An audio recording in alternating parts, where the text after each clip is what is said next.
ഷൈനിയെ ഇവിടുന്ന് നോബി അടിച്ചിറക്കി വിട്ടതാണെന്ന് ഷൈനിയുടെ അച്ഛൻ പറയുന്നു. ഷൈനിയുടെ അച്ഛന് അവർക്ക് എന്ത് ഞാൻ പറയാം, അവർ ഇവിടെ വന്നിട്ടാണ് കൂട്ടിക്കൊണ്ട് പോയതെന്നാണ് പറയുന്നത്. അവര് ഇവിടുന്നാണ് കൂട്ടിക്കൊണ്ട് പോയത്. അവര് പോലീസിൽ പരാതിയും കൊടുത്തിട്ട് ഷൈനി വന്ന് പപ്പായോട് എന്നോടും പറഞ്ഞില്ല. ഞാൻ അവിടെ കിടക്കുമായിരുന്നു രാത്രിയിൽ.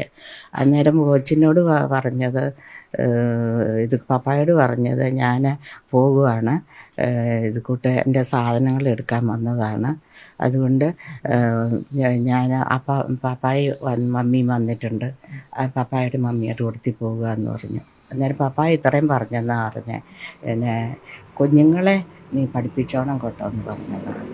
ഇവർ തമ്മിലൊരു വയ്യാങ്കളി. ഹായ്, നമസ്കാരം. ഏറ്റുമാനൂരിൽ അമ്മയും മക്കളും ജീവനൊടുക്കിയ സംഭവത്തിൽ കൂടുതൽ പങ്കും ഭർത്താവിനും കുടുംബത്തിനുണ്ട്. അതിൻ്റെ കൂടെ തന്നെ ഷൈനിയുടെ പിതാവിനും ഇതിനൊരു പങ്കുണ്ട്. അത് കൂടുതൽ തെളിവോട് തന്നെയാണ് വരുന്നത്. എന്തെന്ന് വെച്ചാൽ, ഈ ഷൈനി കല്യാണം കഴിഞ്ഞ സമയം മുതൽ നോബി എന്ന് പറയുന്ന വ്യക്തിയുടെ അടിയും ഇടിയും തൊഴിയും ഒക്കെ കൊണ്ടിട്ടാണ്, ഒരു വേലക്കാരിക്ക് സമത്തിന് മേളിലാണ് ആളവിടെ പണിയും ചെയ്ത് കിടന്നിട്ടുണ്ട്. എന്നിട്ട് പോലും ഈ 15 വർഷത്തോളം നോബിയുടെ വീട്ടിൽ നിന്നിട്ട് പോലും ആൾക്ക് ഇങ്ങനെ ഒരു ആത്മഹത്യ ചിന്ത വന്നിട്ടുണ്ടായിരുന്നില്ല. ഈ 9 മാസം കൊണ്ട് ഷൈനിയും മക്കളും ഈ പിതാവായ കുര്യാക്കോസിന്റെ വീട്ടിലാണ് നിന്നിട്ടുണ്ടായിരുന്നത്. ഈ കുര്യാക്കോസിനാണെങ്കിൽ സ്വന്തം മക്കളെ ഇഷ്ടമില്ല, ഷൈനിയെ ഇഷ്ടമില്ല. സ്വന്തം മക്കളെയും ഇഷ്ടമില്ലാത്ത ആരെങ്കിലും കാണും ഈ ലോകത്ത്? ഒരു ഭർത്താവിന്റെ വീട്ടിൽ നിന്ന് അത്രയും അടിയും കൊണ്ട് ഡിവോഴ്സിന്റെ ഇത് പേപ്പറും കൊടുത്തിട്ട് തിരിച്ചു വന്നിട്ട് കുറച്ച് നാൾ നേരെ ഒന്ന് നിൽക്കാനുള്ള ഒരു സമാധാനം പോലും ഷൈനിയുടെ തന്തപ്പടി എന്ന് പറയുന്ന ആ വൃത്തികെട്ട മനുഷ്യൻ ചെയ്തിട്ടില്ലായിരുന്നു. ആ സ്ത്രീയെ എത്രത്തോളം വേദനിപ്പിക്കാനും കുത്തി നോവിക്കാനും പറ്റും അത്രത്തോളം അയാൾ ചെയ്തിട്ടുണ്ട്. പറഞ്ഞാൽ ഒരു സ്ത്രീക്കെന്ന് പറയുന്നത് ഒരു വീടാണ് ഏറ്റവും മെയിൻ എന്ന് പറയുന്നത്. കാരണം ഭർത്താവ് ഇറക്കി വിട്ടാലും ആ ഒരു വീട്ടിൽ വന്ന് അവർക്ക് കിടക്കാം. അതാണ് ഏറ്റവും വലിയൊരു സമ്പത്ത് എന്ന് തന്നെ പറയുന്നത്. ഇത്രയും 10ഉം 11ഉം വയസ്സായ മക്കളെ കൊണ്ട് ആത്മഹത്യ ചെയ്യാനുള്ള വിഷമം അനുഭവിച്ചിട്ടായിരിക്കാം ഈ ദൃഢമായിട്ടുള്ള ഒരു തീരുമാനം എടുത്തിട്ടുണ്ടാവുക. ആ റെയിൽവേ പാളത്തിൽ പോയി നിന്നപ്പോൾ പോലും എന്തായിരിക്കും അവരുടെ മനസ്സിലുണ്ടെന്ന്, ആ കുട്ടികളുടെ മനസ്സിൽ എന്തായിരിക്കും?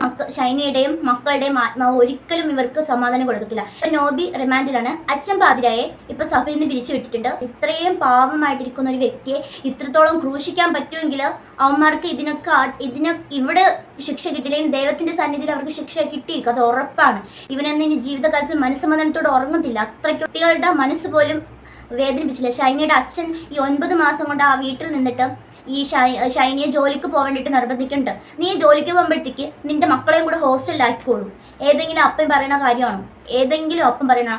എല്ലാവർക്കും കൊച്ചുമക്കൾ വരുമ്പോഴത്തേക്ക് ഒരു സന്തോഷമുണ്ട്. കാരണം അവിടെ കളിയും ചിരിയും നിറങ്ങി നിൽക്കുന്നതാണ് എല്ലാവർക്കും ഇഷ്ടം. പക്ഷേ ഇവിടെ ഷൈനിയുടെ വീട്ടുകാർ ചെയ്തിട്ടുണ്ടായിരുന്നത് കൊച്ചുമക്കളെയും വേണ്ട, മകളെയും വേണ്ട, ബാക്കി എല്ലാ മക്കളെയും അയാൾക്ക് വേണം, ഷൈനിയെ മാത്രം ഇഷ്ടമില്ല. അതെന്തോ അച്ഛനാണ് ഇത്? ഇയാളൊരു തന്തപ്പടിയാണോ? ഇയാൾ ആ 2 മക്കളുടെയും സ്വന്തം മകളുടെയും ജീവൻ കളഞ്ഞിട്ട് ഇയാൾ ഇത്രയും ഇരിക്കുന്ന ഇയാളുടെ അറിവോട് തന്നെ ആയിരിക്കാം ഇവർ പോയിട്ടുണ്ടായിരിക്കാം.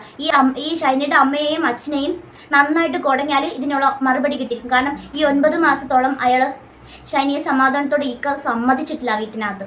ആ വീട്ടിൽ നിന്ന് ആ കുട്ടികൾ TV കാണുമ്പോൾ റിമോട്ട് എടുത്ത് മാറ്റുന്നതും, ആ കുട്ടികളെ ഫുഡ് കഴിക്കാൻ നേരെ ഒന്നും സമ്മതിക്കാത്തതും ഒക്കെ, ആ കുട്ടികളെ ഒറ്റപ്പെടുത്തിക്കൊണ്ടുള്ള പല കാരണങ്ങൾ ഇതിൽ കാണിക്കേണ്ട, അതെല്ലാം കൃത്യമാണ്. പക്ഷേ ദൈവം എന്ന് പറയുന്ന ഒരാളാണ് ഇതിനെല്ലാത്തിനും പറയുന്നത്. കാരണം ഈ കുടുംബശ്രീന്ന് ഈ നോബിക്കെന്ന് പറഞ്ഞിട്ട് ഒരു ലോൺ എടുത്തിട്ടുണ്ടായിരുന്നു. ആ ലോണ് വീട്ടുകാർ പറഞ്ഞു, അമ്മ പറയുന്നു, അമ്മായിയമ്മ നല്ല ബെസ്റ്റ് അമ്മയാണ്, അമ്മായിയമ്മ പറയുകയാണ് എന്റെ അപ്പന് വേണ്ടിയിട്ട് എടുത്തായിരിക്കുന്നു. ഞാൻ ഷൈനിയുടെ വീട്ടുകാർ പറയുന്നുണ്ട് അമ്മായിയച്ഛന് വേണ്ടിയിട്ട് എടുത്താണ്, അയാളുടെ ചികിത്സയ്ക്ക് വേണ്ടിയിട്ട് എടുത്താണെന്ന് പറയുന്നുണ്ട്. അയാൾ കുറച്ചേ അടിച്ചിട്ടുള്ളൂ, ബാക്കി എല്ലാം കൂടി ഷൈനിയുടെ തലയിലിട്ട് എല്ലാം കൂടി ഒരു പ്ലാനിങ് ആണെന്നാണ് ഇതിൽ കണക്കാക്കാൻ പറ്റുന്നത്. കാരണം ഇത്രയും ബാധ്യതകൾ തലയിൽ കൊണ്ട് വെച്ചെടുക്കുമ്പോൾ അവർക്കൊന്നും ചെയ്യാൻ പറ്റാതാകും.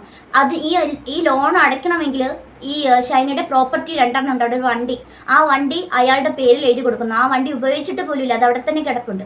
അത് കൊടുത്താൽ മാത്രമേ അയാൾ തിരിച്ചടയ്ക്കുള്ളൂ. ഈ വ്യക്തിയാണ് ഒറ്റയ്ക്ക് കിടന്ന് ജോലി ചെയ്യുന്നത്. എല്ലാം ഒരു വേലക്കാരിക്ക് കൊടുക്കുന്നതിൻ്റെ ഒരു സാലറി ഒരു മാസം കൊടുത്തിരുന്നെങ്കിൽ അവർ ആ മക്കളെ പൊന്നുപോലെ നോക്കത്തില്ലായിരുന്നു. ഈ ദുഷ്ടൻ നോബി ചെയ്തിട്ടുണ്ടായിരുന്നത് വല്ലപ്പോഴും ഒരിക്കൽ വീട്ടിൽ കയറി വരും, അവരെ ഒരു വിധത്തിൽ ഇരിക്കാനോ നിൽക്കാനോ സമ്മതിക്കേണ്ട അടിച്ചിടിച്ച് അയാൾക്കുള്ള മാനസിക നില തെറ്റുന്നത് വരെ അയാൾ എടുക്കും. അങ്ങനത്തെ ഒരു വ്യക്തിയായിരിക്കും അയാൾ.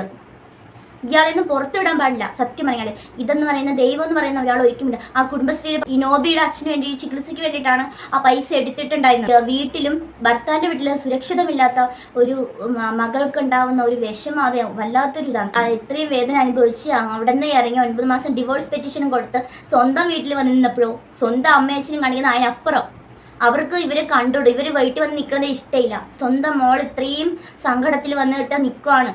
എന്നിട്ട് തൊട്ടടുത്തുള്ളൊരു പാലിയേറ്റീവ് സെന്ററിൽ പോയിട്ട് അവിടെ ജോലി ചോദിച്ച് അങ്ങനെ കൊടുത്തു. ആ ജോലി പോലും ഈ വൃത്തികെട്ട തന്തപ്പടി ചെയ്യാൻ സമ്മതിച്ചിട്ടില്ല, റിസൈൻ ചെയ്യിപ്പിച്ചു. അവിടുന്ന് ഫുഡ് എന്തെങ്കിലും കൊടുക്കണ്ടെങ്കിൽ അത് കഴിക്കാൻ സമ്മതിക്കത്തില്ല, ആരുമായിട്ട് സഹകരിക്കാൻ സമ്മതിക്കത്തില്ല. അങ്ങനത്തെ ഒരു വൃത്തികെട്ട തന്തയാണ് ഈ ഷൈനിയുടെ തന്ത. ആ ഒരു മീഡിയേറ്റർ വന്ന് ചോദിക്കാൻ വേണ്ടി ചിരിച്ച് കളിച്ചു പറയും അയാളുടെ മോളെ അല്ല എന്നുള്ള രീതിയിൽ, എന്നോ മരിച്ച ഒരാളെന്നുള്ള രീതിയിലാണ് അയാൾ സംസാരിക്കുന്നത്. ഇയാൾക്കൊരു മനുഷ്യനാണോ? ഇതില് അമ്മായി അച്ഛന് പങ്കുണ്ട്, അമ്മായിയമ്മയ്ക്ക് പങ്കുണ്ട്, ഈ നോബിക്ക് പങ്കുണ്ട്, ഈ അച്ഛൻ പാതിര എന്ന് പറയുന്ന അയാൾക്ക് പങ്കുണ്ട്, നോബിയുടെ സഹോദരിക്ക് പങ്കുണ്ട്, ഈ ഷൈനയുടെ അച്ഛന് പങ്കുണ്ട്, അമ്മയ്ക്കും പങ്കുണ്ട്, ഈയുടെ സഹോദരങ്ങൾക്കും പങ്കുണ്ട്, സഹോദരങ്ങളുടെ ഭർത്താവിനും പങ്കുണ്ട്, എല്ലാവർക്കും പങ്കുണ്ട്. ഇവരെല്ലാവരും നന്നായിട്ടൊന്ന് ചോദ്യം ചെയ്താൽ എല്ലാത്തിനും ആൻസറും കിട്ടിയിരിക്കും. ഒരു സഹായം ചെയ്തിരുന്നെങ്കിൽ ദ്രോഹിക്കേണ്ട, അവർക്കൊരു കിടപ്പാട് എവിടെയെങ്കിലും ഒന്ന് ഒപ്പിച്ച് വാടകയ്ക്കോ എന്തെങ്കിലും അവർ കൊടുത്തിരുന്നെങ്കിൽ അവരെവിടെയെങ്കിലും പോയി താമസിക്കത്തില്ലായിരുന്നു. അതിനുള്ളൊരു മര്യാദ പോയി തന്തപ്പടി കാണിച്ചിട്ടില്ല. എന്നിട്ട് തന്തപ്പടി ന്യായം പറയാൻ വേണ്ടിയിട്ട് വന്നിരിക്കുന്നത്. ആദ്യം ചിരിച്ചോണ്ടിരിക്കുന്നു, പിന്നെ അതിനെ പറഞ്ഞായിരിക്കും രണ്ടാമത്. ചിരിച്ചുകൊണ്ട് നിന്നാൽ ആൾക്കാർ വിചാരിക്കും നമ്മളെ സംശയിക്കുന്നു. അതുകൊണ്ട് പിറ്റേ ദിവസം ഷർട്ടൊക്കെ ഇട്ട് നല്ല നീറ്റായിട്ട് വന്നിരിക്കും. ഈ അമ്മായിയമ്മ പറയാണ് 15 വർഷമായിട്ട് അവർക്കൊന്നും ആ വീട്ടിൽ മോൻ അടിക്കുന്നൊന്നും അമ്മായി തള്ളയ്ക്ക് അറിയത്തില്ല. പകരം അവർ ശർക്കരയും പഞ്ചസാരയും വായിലിട്ട് കിടക്കുമായിരുന്നു. 15 വർഷക്കാലത്തോളം ശർക്കരയും പഞ്ചസാരയും വായിലിട്ട് കിടക്കുമായിരുന്നു എന്നാണ് ആള് പറയുന്നത്. ഒന്നും അറിഞ്ഞിട്ടില്ല. നോബി പാവമാണ്, സ്വന്തം മകൻ പാവമാണ്, ഒരു പൂവിനെ പോലും നോവിച്ചിട്ടില്ല എന്നാണ് പറയുന്നത്. അമ്മയും കൊള്ളാം, മകനും കൊള്ളാം, അപ്പനും കൊള്ളാം. എന്തായിരുന്നല്ലേ ആ 2-3 പേരുടെ ജീവൻ നിസ്സാരമായിട്ട് കളഞ്ഞ ഇവനൊക്കെ ദൈവത്തിന്റെ സന്നിധിയിൽ നിന്ന് ശിക്ഷ കിട്ടിയിരിക്കും, അത് ഉറപ്പാണ്. ആ 2 കുട്ടികളുടെ ആ മനസ്സ് പോലും മനസ്സിലാക്കാത്തൊരു തന്തപ്പടി ഒരു ലോൺ എടുത്ത് തലയിൽ കൊണ്ട് വെച്ചു കൊടുത്ത് എന്തൊക്കെ ദ്രോഹത്തിനും ചെയ്തിരിക്കുന്നു. അവരൊരു ഹോസ്റ്റലിൽ നിർത്താൻ സമ്മതിച്ചിട്ടില്ല, മക്കൾക്ക് പോലും ഒരു ഹോസ്റ്റൽ പോലും കിട്ടിയിട്ടില്ലായിരുന്നു. ഇതൊക്കെ ആരും മനഃപൂർവ്വമായിട്ട് ഇല്ലാതാക്കിയതാണ്. കാരണം അവർ ഫോളോ ചെയ്തിട്ട് അവരൊരിക്കലും രക്ഷപ്പെടരുത് എന്നുള്ള ഒരു രീതിയിൽ മാത്രം ചിന്തിച്ചിട്ട് ചെയ്ത കാര്യങ്ങളാണ് ഇതെല്ലാം. ഇത്രയും കടുങ്കൈ, അതും നമ്മൾ മനസ്സിൽ പോലും ചിന്തിക്കാത്ത കടുങ്കൈ ചെയ്യാൻ ഇത്രയും മനസ്സ് കഴിപ്പിച്ചുകൊണ്ട് പോകുന്നുണ്ടെങ്കിൽ അവരുടെ മനസ്സിനകത്ത് എന്തുമാത്രം വിഷമം ഉണ്ടായിട്ടായിരിക്കും അവർ ആ ഒരു തീരുമാനം എടുത്തത്. ആ ഇളയ മകള് പുറകെ നിന്ന് വലിക്കണ്ട് പോരുതേ അമ്മ എന്ന്.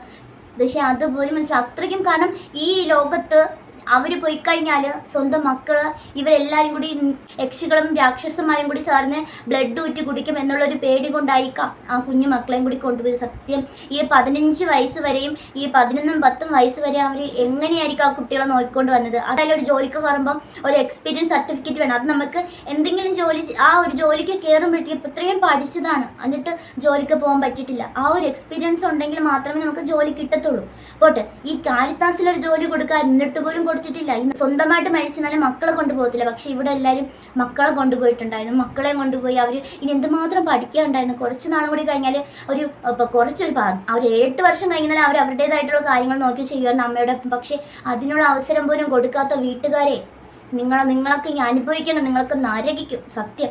അയ്യാ, പിള്ളേരുടെ മനസ്സ് പോലെ അറിയാൻ പറ്റാത്ത സ്വന്തം ഷൈനിയുടെ അച്ഛനോടും അമ്മയോടും കൂടിയാണ്. നിങ്ങൾക്ക് ഇനി ഏത് പുണ്യവെള്ളത്തേക്ക് പോയി കുളിച്ചെന്നാൽ നിങ്ങൾക്ക് ഒരിക്കലും ഇതിനുള്ള പരിഹാരം കിട്ടത്തില്ല. കാരണം വെച്ചാൽ അത്രയ്ക്ക് ദ്രോഹത്തിനോട് അവരുടെ ആ മക്കളോടും കൂടി നിങ്ങളെല്ലാവരും കൂടി ചെയ്തിട്ടാണ്. അതുകൊണ്ട് നിങ്ങൾക്കിനി ഒരിക്കലും ഇതിന് മാപ്പ് കിട്ടത്തില്ല, അത് ഉറപ്പാണ്. എനിക്കറിയാം അവരിന്ന് രാവിലെ പോകുന്നുള്ള കാര്യം അറിയായിരിക്കും, മനഃപൂർവ്വം എഴുന്നേക്കത്താണ്. അവർക്ക് പറഞ്ഞ് മനസ്സിലാക്കാം, മക്കളെ അല്ലെങ്കിൽ ശരിയാക്കാം, നീ വിഷമിക്കാതെ, ഞാൻ എന്തെങ്കിലും മാർഗം കണ്ടെത്തി തരാം. ഇത്രയും സ്വത്തുവകകളുള്ള ആൾക്കാരാണ്, പാവപ്പെട്ടവനല്ല ചെയ്യുന്നത്. അതെങ്കിലും ചെയ്തിട്ട് പോയിരുന്നെങ്കിൽ അവർ സുഖമായിട്ട് ഇപ്പോൾ ജീവിക്കുമായിരുന്നു. അതിനെപ്പോലും ചെയ്യാൻ സമ്മതിക്കുന്ന തന്ത്രപ്പടിയെ കുര്യാക്കോസെ നീയൊക്കെ അനുഭവിക്കും. സത്യം പറഞ്ഞാൽ ആ ഒരു അമ്മ എത്രത്തോളം വിഷമിച്ച് പോയത്, ആ 2 മക്കളെയും കൊണ്ട് കൈ പിടിച്ച് എത്രത്തോളം വിഷമിച്ച് പോയിട്ടുണ്ടെന്ന് അത് ചിന്തിക്കുന്നവർക്ക് അറിയാം. അതിൻ്റെ വേദന നിനക്ക് മനസ്സിലാവത്തില്ല. തന്തപ്പടിയാണ് പറഞ്ഞു വിട്ടത്, നീ ജോലിക്ക് പോകുമ്പോഴത്തേക്ക് നിന്റെ മക്കളെ ഹോസ്റ്റലിലാക്കാൻ അയാൾ പറഞ്ഞിരിക്കുന്നത്. ആ മക്കളെ ഹോസ്റ്റലിലാക്കാൻ അവരിയ്ക്കണമെങ്കിൽ എന്തെങ്കിലും നമുക്കൊരു കൈ സഹായത്തിന് ആൾ കാണും. എന്തെങ്കിലും വന്നാൽ പെട്ടെന്ന് അമ്മയോട് ആരുടെങ്കിലും പോയി പറഞ്ഞാൽ എന്തെങ്കിലും കാണും. അങ്ങനെ ചിന്തിക്കാത്ത എന്ത് ഈ തന്തപ്പടി? ആ പിള്ളേരെ TV കാണാൻ അനുവദിക്കത്തില്ല, റിമോട്ട് എടുത്ത് മാറ്റി വെക്കും, ഫുഡ് കഴിക്കാൻ സമ്മതിക്കത്തില്ല, ചുമ്മാ കുറ്റം പറിച്ചില്ല, ഒറ്റപ്പെടുത്തില്ല. ഇതൊരു ഒരു അപ്പൂപ്പൻ ചെയ്യുന്ന കാര്യങ്ങളാണ് ഇതൊക്കെ. എന്തായാലും ഇതിൽ ആരൊക്കെ ഇടപെട്ടിട്ടുണ്ടോ അവർക്കൊക്കെ ഇതിനുള്ള തക്കതായിട്ടുള്ള ശിക്ഷയും കിട്ടണം. ഇവിടെ നിന്ന് കിട്ടിയില്ലെങ്കിൽ ദൈവത്തിൻ്റെ അടുത്തുനിന്ന്